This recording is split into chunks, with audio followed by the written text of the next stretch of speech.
ತಮಿಳುನಾಡಿನಲ್ಲಿ ಟಿವಿಕೆ ವಿಜಯ್ ಗೆಲುವಿನ ವಿಸಿಲ್ ಅನ್ನ ಹೊಡೆದಿದ್ದಾರೆ. 234 ಕ್ಷೇತ್ರಗಳಲ್ಲಿ 108 ಸ್ಥಾನಗಳಲ್ಲಿ ಟಿವಿಕೆ ಜಯಭೇರಿಯನ್ನ ಬಾರಿಸಿದೆ. ಅತಂತ್ರ ರಿಸಲ್ಟ್ ಸಿಕ್ಕಿರೋದು ಯಾರ ಜೊತೆ ದಳಪತಿ ಮೈತ್ರಿಯನ್ನ ಮಾಡ್ತಾರೆ ಹಾಗಾದ್ರೆ ಅನ್ನುವಂತಹ ಪ್ರಶ್ನೆ ಇದೀಗ ಕಾಡ್ತಾ ಇದೆ. 234 ಕ್ಷೇತ್ರಗಳಿತ್ತು, 108 ಸ್ಥಾನಗಳಲ್ಲಿ ಟಿವಿಕೆ ಜಯಭೇರಿಯನ್ನ ಬಾರಿಸಿದೆ. ಅತಂತ್ರ ರಿಸಲ್ಟ್ ಯಾರ ಜೊತೆ ದಳಪತಿ ಮೈತ್ರಿ. ಸರ್ಕಾರವನ್ನ ರಚಿಸೋದಕ್ಕೆ ಟಿವಿಕೆಗೆ ಇನ್ನೂ ಕೂಡ 10 ಶಾಸಕರ ಅಗತ್ಯ ಇದೆ. ಡಿಎಂಕೆ 64 ಮತ್ತು ಎಐಎಡಿಎಂಕೆ 51 ಕ್ಷೇತ್ರಗಳಲ್ಲಿ ಜಯವನ್ನ ಗಳಿಸಿದೆ. ಸಣ್ಣ ಪಕ್ಷಗಳತ್ತ ಮುಖ ಮಾಡಿರುವ ಜನನಾಯಕನ್ ಸಣ್ಣ ಪಕ್ಷಗಳು ಪಕ್ಷೇತರ ಶಾಸಕರತ್ತ ವಿಜಯ್ ಚಿತ್ತ ಇದೆ. ಕುತೂಹಲವನ್ನ ಮೂಡಿಸ್ತಾ ಇದೆ ವಿಜಯ್ ಮೈತ್ರಿ ಪಾಲಿಟಿಕ್ಸ್. ಯಾರ ಜೊತೆ ಒಂದು ಸಂದರ್ಭದಲ್ಲಿ ಮೈತ್ರಿ ಮಾಡ್ಕೊಳ್ತಾರೆ ಅನ್ನುವಂಥ ಪ್ರಶ್ನೆ ಇದೀಗ ಕಾಡ್ತಾ ಇರುವಂಥದ್ದು. 234 ಕ್ಷೇತ್ರಗಳಿತ್ತು, ಮ್ಯಾಜಿಕ್ ನಂಬರ್ 118 ಬರಬೇಕಾಗಿತ್ತು, ಆದರೆ ಇದೀಗ ಸಿಕ್ಕಿರುವಂಥದ್ದು 108. ಇನ್ನು 10 ಶಾಸಕರ ಅಗತ್ಯ ಇರೋದ್ರಿಂದ ಇದೀಗ ವಿಜಯ್ ಅವರು ಯಾವ ರೀತಿಯಾದಂತಹ ದಾಳವನ್ನ ಉರುಳಿಸ್ತಾರೆ ಅನ್ನುವ ಕುತೂಹಲ ಕೂಡ ಜಾಸ್ತಿ ಆಗಿರುವಂಥದ್ದು. ತಮಿಳುನಾಡಿನಲ್ಲಿ ಒಟ್ಟು ಸ್ಥಾನ 234 ಇದ್ದಿದ್ದಂಥದ್ದು, ಬಹುಮತಕ್ಕೆ ಬೇಕಾಗಿದ್ದಂಥದ್ದು 118. ಅದರಲ್ಲಿ ಟಿವಿಕೆ ಪಕ್ಷ ಈಗ ಆಲ್ರೆಡಿ 108 ಸ್ಥಾನಗಳನ್ನ ಗಳಿಸಿದೆ.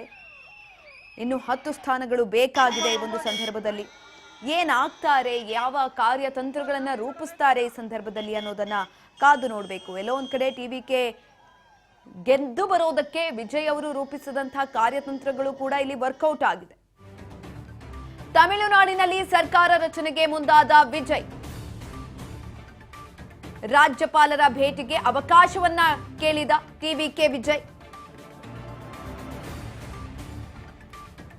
ರಾಜ್ಯಪಾಲರ ಭೇಟಿಗೆ ಅವಕಾಶವನ್ನ ಕೂಡ ಕೇಳಿದ್ದಾರೆ. ಇದೇ ಸಂದರ್ಭದಲ್ಲಿ ಟಿವಿಕೆ ವಿಜಯ್ ಅವರು ತಮಿಳುನಾಡಿನಲ್ಲಿ ಸರ್ಕಾರ ರಚನೆಗೆ ವಿಜಯ್ ಮುಂದಾಗ್ತಾ ಇರುವಂಥದ್ದು.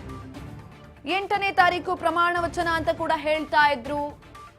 ಆ ಸಂದರ್ಭದಲ್ಲಿ ಇಂದು ಮೀಟಿಂಗ್ ಕೂಡ ಮಾಡ್ತೀನಿ ಅಂತ ಹೇಳಿದ್ದಾರೆ ವಿಜಯ್ ಅವರು.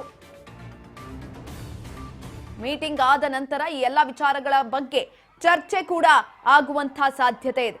ರಾಜ್ಯಪಾಲರ ಭೇಟಿಗೆ ಟಿವಿಕೆ ವಿಜಯ್ ಅವರು ಈ ಸಂದರ್ಭದಲ್ಲಿ ಅವಕಾಶವನ್ನ ಕೂಡ ಕೇಳಿದ್ದಾರೆ. ತಮಿಳುನಾಡಿನಲ್ಲಿ ಸರ್ಕಾರ ರಚನೆಗೆ ವಿಜಯ್ ಅವರು ಮುಂದಾಗ್ತಾ ಇರುವಂಥದ್ದು. ಎಲ್ಲೋ ಒಂದ್ ಕಡೆ ಹಲವು ರೀತಿಯಾದಂತಹ ಕಾರ್ಯತಂತ್ರಗಳನ್ನ ಕೂಡ ರೂಪಿಸಿದ್ರು. ಅದೆಲ್ಲವೂ ಕೂಡ ಇದೀಗ ವಿಜಯ್ ಅವರಿಗೆ ವರದಾನ ಆಗಿರುವಂಥದ್ದು. ಅವರ ಅಭಿಮಾನಿಗಳು ಅವರನ್ನ ಬಿಟ್ಕೊಟ್ಟಿಲ್ಲ. ಇದ್ರ ಬಗ್ಗೆ ಹೆಚ್ಚಿನ ಮಾಹಿತಿಯನ್ನ ತಿಳ್ಕೊಳ್ತಾ ಹೋಗೋಣ. ನಮ್ಮ ಪ್ರತಿನಿಧಿ ಹರಿ ಸಂಪರ್ಕದಲ್ಲಿದ್ದಾರೆ. ಹರಿ, ಒಂದ್ ಕಡೆನಲ್ಲಿ ಈಗ ಆಲ್ರೆಡಿ ವಿಜಯ್ ಅವರು ವಿಜಯ ಪತಾಕೆಯನ್ನ ಹಾರಿಸಿರುವಂಥದ್ದು. ಹೌದು, 118 ಮ್ಯಾಜಿಕ್ ನಂಬರ್ ಇತ್ತು, ಆದ್ರೆ 108 ಸ್ಥಾನಗಳಲ್ಲಿ ಗೆದ್ದಿದ್ದಾರೆ. ಇನ್ನೂ ಕೂಡ 10 ಶಾಸಕರ ಬೆಂಬಲ ಬೇಕಾಗಿದೆ, ಅವಶ್ಯಕತೆ ಇದೆ. ಏನ್ ಮಾಡ್ತಾರೆ, ಮುಂದಿನ ನಡೆ ಯಾವ ರೀತಿಯಾಗಿರುತ್ತೆ, ಹೆಚ್ಚಿನ ಮಾಹಿತಿ ಕೊಡೋದಾದ್ರೆ. ನಮಸ್ತೆ ಸುಗನ್ಯ ಅವರೇ. ತಮಿಳುನಾಡಲ್ಲಿ ಎಲೆಕ್ಷನ್ ರಿಸಲ್ಟ್ ಕಂಪ್ಲೀಟೆಡ್ ಆಗಿದೆ. ಕೆಲವು ಕಡೆ ಸೋಲು, ಕೆಲವು ಕಡೆ ಮಿನಿಸ್ಟ್ರಿಗಳು ಸೋತಿದ್ದಾರೆ. ಸುಮಾರು 18 ಮಿನಿಸ್ಟ್ರಿಗಳು ಆಡಳಿತ ಪಕ್ಷದಿಂದ ಸೋತಿದ್ದಾರೆ. ಸಿಎಂ ಸ್ಟಾಲಿನ್ ಕೂಡ ಸೋತಿದ್ದಾರೆ.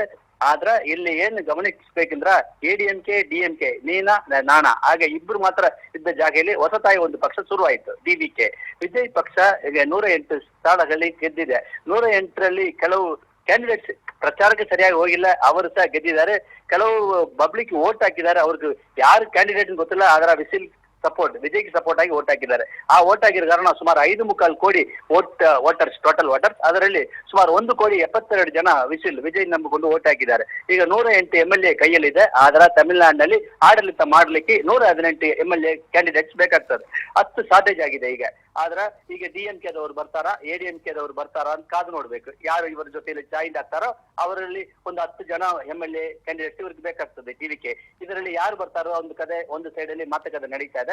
ಇನ್ನೊಂದು ಕಡೆ ನನಗೆ ಒಂದು 2 ವಾರ ಕಾಲ ಅವಕಾಶ ಕೊಡಿ, ನಾನು ಆಡಳಿತ ಮಾಡ್ಲಿಕ್ಕೆ ನನ್ನ ಸಪೋರ್ಟ್ ಲೆಟರ್ಸ್ ಕೊಡ್ತೇನೆ ಅಂತ ಹೇಳ್ಬಿಟ್ಟು ಇವತ್ತು ಬೆಳಗ್ಗೆ ಗವರ್ನರ್ ರಾಜೇಂದ್ರ ವಿಶ್ವನಾಥ್ ಅರ್ಲೇಕರ್ಗೆ ಟಿವಿಕೆ ಲೀಡರ್ ವಿಜಯ್ ಒಂದು ಲೆಟರ್ ಬರೆದಿದ್ದಾರೆ. ನನ್ನ ಕಡೆ ಶಾಸಕರು ಇದ್ದಾರೆ, ನಾನು 118 ಶಾಸಕರ ಸಪೋರ್ಟ್ ನನಗೆ ಒಟ್ಟಿಗೆ ನಿಮ್ಗೆ ತೋರಿಸ್ಬೇಕು. ನನಗೆ 2 ವಾರ ಕಾಲ ಅವಕಾಶ ಕೊಡಿ, ನಾನು 118 MLAಗಳ ಜೊತೆಯಲ್ಲಿ ನಿಮ್ಮನ್ನು ಬಂದು ಭೇಟಿ ಮಾಡ್ತೇನೆ ಅಂತ ಹೇಳ್ಬಿಟ್ಟು ಇವತ್ತು ಬೆಳಗ್ಗೆ ಒಂದು ಲೆಟರ್ ಕಳಿಸಿದ್ದಾರೆ, ಒಂದು ಮಾಹಿತಿ ಇದೆ. ನೆಕ್ಸ್ಟ್ ಈಗ ಎಲೆಕ್ಷನ್ ರಿಸಲ್ಟ್ ಅಲ್ಲಿ ನೋಡುವಾಗ ಈಗ DMK ADMK ಇದ್ದ ಸ್ಥಾನದಲ್ಲಿ ಹೊಸದಾಗಿ ಒಂದು ಪಕ್ಷ ಶುರು ಮಾಡಿ 6 ತಿಂಗಳಲ್ಲಿ ಒಂದು ಆಡಳಿತ ಬಂದದ್ದು ದೊಡ್ಡ ಒಂದು ತಮಿಳುನಾಡು ಎಲೆಕ್ಷನ್ ಹಿಸ್ಟ್ರಿಯಲ್ಲಿ ಒಂದು ಸ್ಟೋರಿ ಆಗಿದೆ ಅಂತ ಹೇಳ್ಬೋದು. ಈಗ ನೆಕ್ಸ್ಟ್ ಯಾರು ಸಿಎಂ, ಯಾರು ಡೆಪ್ಯೂಟಿ ಸಿಎಂ, ಯಾರು ಮಿನಿಸ್ಟರ್ಗಳಂತ ಗೊತ್ತಾಗ್ಲಿಕ್ಕೆ ಇನ್ನೂ ಒಂದು ವಾರಗಳ ಅವಕಾಶ ಬೇಕಾಗ್ತದೆ ಸೋನಿಯಾ ಅವರೇ. ಎಸ್ ಹರಿ, ಇನ್ನೊಂದ್ ಕಡೆನಲ್ಲಿ ಗಮನಿಸಬೇಕಾಗಿರುವಂತಹ ವಿಚಾರ, ವಿಜಯ್ ಅವರು ಇದೀಗ ಸ್ಪರ್ಧಿಸಿದಂತಹ ಚೊಚ್ಚಲ ಚುನಾವಣೆಯಲ್ಲಿ 2 ಕ್ಷೇತ್ರಗಳಲ್ಲಿ ನಿಲ್ತಾರೆ. 2 ಕ್ಷೇತ್ರಗಳಲ್ಲೂ ಕೂಡ ಜಯಬೇರಿಯನ್ನ ಬಾರಿಸಿರುವಂತದ್ದು, ಒಂದು ತಿರುಚಿರಾಪಳ್ಳಿ, ಇನ್ನೊಂದು ಪೆರಂಬೂರಿನಲ್ಲಿ ಅವರು ವಿಜಯವನ್ನ ಸಾಧಿಸಿದ್ದಾರೆ. ಎಲ್ಲೊಂದ್ ಕಡೆ ಒಂದು ಕ್ಷೇತ್ರಕ್ಕೆ ರಾಜೀನಾಮೆಯನ್ನ ಕೊಡಬೇಕಾಗತ್ತೆ ಅವರು. ಆ ಸಂದರ್ಭದಲ್ಲಿ ಏನಾಗುವ ಸಾಧ್ಯತೆ ಇದೆ ಆ ವಿಚಾರ? ಎಸ್, ಈಗ ಸದ್ಯಕ್ಕೆ ವಿಜಯ್ ಕೈಯಲ್ಲಿ 108 ಸೀಟ್ಗಳಿದೆ. ಆದ್ರೆ 108 ಖಂಡಿತವಾಗಿ ತಿರುಚಿರಾಪಳ್ಳಿ ಈಸ್ಟ್ ಇಲ್ಲಂದ್ರ ಪೆರಂಬೂರ್ ಯಾವ ಒಂದು ರಿಸೈನ್ ಮಾಡ್ಬೇಕು. ಆಗ ಸರ್ ನೀವು ಯಾವ್ದನ್ನ ರಿಸೈನ್ ಮಾಡ್ತೀರ ಅಂತ ಕೇಳುವಾಗ ನಾನು ತಿರುಚಿರಾಪಳ್ಳಿ ಈಸ್ಟ್ ರಿಸೈನ್ ಮಾಡ್ತೇನೆ, ಅಲ್ಲಿ ನಮ್ಮ ಬೇಕಾದ ಜನ ಒಬ್ರು ಈಗ ನಿಮ್ಮ ಪಕ್ಕದಲ್ಲಿದ್ದಾರೆ, ಅವರನ್ನ ನಾನು ಅಲ್ಲಿ ಆಯ್ಕೆ ಮಾಡ್ತೇನೆ ಅಂತ ಅವ್ರ ಹೆಸರು ಸಹ ಹೇಳಿದ್ದಾರೆ. ಅವರು ನೆಕ್ಸ್ಟ್ ತಿರುಚಿರಾಪಳ್ಳಿ ಈಸ್ಟ್ ಅಲ್ಲಿ ನಿಂತು ಗೆದ್ದು ಬರೋದಕ್ಕೆ ಅವಕಾಶ ಇದೆ. ಅವರು ಆಕ್ಚುಲ್ ಆಗಿ ಆಕ್ಟರ್ಸ್, ಲೇಡಿ ಆಕ್ಟರ್ಸ್ ಇರ್ಬೋದು, ತಿರಿಸಾ ಇರ್ಬೋದು, ಇಲ್ಲ ಬೇರೆ ಯಾರೋ ಅವ್ರು ಬೇಕಾರೋ ಜನ ಇರ್ಬೋದು, ಅಲ್ಲಿ ಗೆದ್ದು ಬರ್ಲಿಕ್ಕೆ ಅವಕಾಶ ಕೊಟ್ಟಿದೆ ಅಂತ ಹೇಳ್ತಾರೆ. ಈಗ 108 ಅಲ್ಲಿ ಹೋಗುವಾಗ ಒಂದು ಕಮ್ಮಿ ಆಗ್ತದೆ, ಮತ್ತೆ ಒಂದು ಯಾರೋ ಸ್ಪೀಕರ್ ಅವಕಾಶ ಕೊಡ್ಬೇಕು, ಆಗ ಇನ್ನೊಂದು MLAs ಕಮ್ಮಿ ಆಗ್ತದೆ. ಒಟ್ಟಲ್ಲಿ TVK ವಿಜಯ್ಗೆ ಬೇಕಾದ ಸ್ಥಾನ 118 ಪ್ಲಸ್ ಇನ್ನೊಂದು 2 ಹೆಚ್ಚು ಬೇಕಾಗ್ತದೆ. ಆದ್ರೆ ಈಗ DMK ಕಡೆಯಿಂದ 10 ಇಲ್ಲ ADMK ಕಡೆಯಿಂದ 10 ಯಾರು ಹೋಗ್ತಾರ ಗೊತ್ತಿಲ್ಲ. ಇಲ್ಲ ಕಾಂಗ್ರೆಸ್ ಕಡೆಯವ್ರಿಗೆ ಏರ್ಕಂದ್ರೆ ಆಲ್ರೆಡಿ ನಮ್ಮ ವಿಜಯ್ ಕಡೆ ಒಂದೇ ಕರೆದಿದ್ದಾರೆ, ಎಲೆಕ್ಷನ್ ಮುಂದೆ ನಮ್ಮ ಜೊತೆಲಿ ಮೈತ್ರಿಯಾಗಿ ಬನ್ನಿ, ನಿಮಗೆ ಒಂದು ಡೆಪ್ಯೂಟಿ ಸಿಎಂ ಪೋಸ್ಟ್ ಮತ್ತೆ 10 ಮಿನಿಸ್ಟರ್ ಪೋಸ್ಟ್ ಕೊಡ್ತೇನೆ ಅಂತ ಕಾಂಗ್ರೆಸ್ನವ್ರಿಗೆ ಹೇಳಿದ್ದಾರೆ. ಆದ್ರೆ ಕಾಂಗ್ರೆಸ್ನವ್ರಿಗೆ TVK ಮಾತುಕತೆ ಇರುವಾಗಲೇ DMK ಆಲ್ರೆಡಿ ಕಾಂಗ್ರೆಸ್ ಪಾರ್ಟ್ನರ್ ಆಗಿದ್ದ ಕಾರಣ DMK ಜೊತೆಯಲ್ಲಿ ಕಾಂಗ್ರೆಸ್ ಸೇರಿದೆ. ಈಗ ಕಾಂಗ್ರೆಸ್ ಕೈಯಲ್ಲಿ ಖಾಲಿ 5 MLAಗಳು ಇದ್ದಾರೆ ಅಂತ ಹೇಳ್ಬೋದು. BJP ಕೈಯಲ್ಲಿ ಒಂದೇ ಒಂದು MLA ಇದ್ದಾರೆ. ಆದ್ರೆ PMK ಮತ್ತೆ ಬೇರೆ ಬೇರೆ ಸಣ್ಣ ಪಕ್ಷಗಳು 2 ಸೀಟ್ಗಳಿದೆ. ಇವರೆಲ್ಲ ಈ ಸಣ್ಣ ಸಣ್ಣ ಪಕ್ಷಗಳು 2 ಸೀಟ್ ಇರೋದು ಎಲ್ಲ ಒಟ್ಟು ಸೇರುವಾಗ ಒಂದು 20 ಸೀಟ್ಗಳು ಸಿಗ್ತದೆ. ಅದರಲ್ಲಿ ವಿಜಯ್ ಗೆಲ್ಲಿಕ್ಕೆ ಅವಕಾಶ ಇದೆ, ವಿಜಯ್ ಪುರುಗ್ ತೋರ್ಲಿಕ್ಕೆ ಅವಕಾಶ ಇದೆ. ಇದೆ DMK ಅವರಲ್ಲಿ ಬರ್ತಾರೆ, ಅಲ್ಲಿ ADMK ಜಾಸ್ತಿ ಅವಕಾಶ ADMK ಅವರಿಗಿದೆ. ADMK ದವರು ಎಡಪ್ಪಾಡಿ ಪಳನಿಸ್ವಾಮಿ ಇರ್ಬೋದು, ಅವ್ರ ಕಡೆ ಸೀನಿಯರ್ ಮಿನಿಸ್ಟರ್, ಅವ್ರಿಗೆಲ್ಲ ಮಿನಿಸ್ಟರ್ ಡೆಪ್ಯೂಟಿ ಸಿಎಂ ಪೋಸ್ಟ್ ಕೊಡುವಾಗ ಅವರು ಹೋಗಿ ಪಾರ್ಟ್ನರ್ ಸೇರ್ಬೋದು. ಈಗ ಪೊಲಿಟಿಕಲ್ ಡ್ರಾಮಾ, ಈಗ ಎಲೆಕ್ಷನ್ ರಿಸಲ್ಟ್ ನಿನ್ನೆ ಕಂಪ್ಲೀಟೆಡ್ ಆದ್ರಾಳೆ. ಈಗ ನೆಕ್ಸ್ಟ್ ನಡೆಯುವ 10 ದಿನದಲ್ಲಿ ಯಾರು ಸಿಎಂ ಆದ್ರೆ ಖಂಡಿತವಾಗಿ ವಿಜಯಂತ ಆಗಿದೆ. ಆದ್ರೆ ಡೆಪ್ಯೂಟಿ ಸಿಎಂ ಯಾರು, ಮಿನಿಸ್ಟರ್ಗಳು ಯಾರು, ಈಗ 10 ಜನ ಯಾರು ಅವ್ರು ಸಪೋರ್ಟ್ ಕೊಡ್ತಾರಾ, ಇಲ್ಲ ಸಪೋರ್ಟ್ ಕೊಡುವುದಿಲ್ಲ ಅಂದ್ರ ಹಾಗೆ ಹೋಗಿ ಇನ್ನು 6 ತಿಂಗಳಿಗೆ ಗವರ್ನರ್ ಆಡಳಿತ ಇದ್ದ ಮತ್ತೆ ಎಲೆಕ್ಷನ್ ಬರುವುದು ಸಾಧ್ಯನಾ? ಇದೆಲ್ಲ ಕಾದು ನೋಡ್ಬೇಕಾದ ಪ್ರಶ್ನೆಗಳು ಸುಗನ್ಯ ಅವರೇ.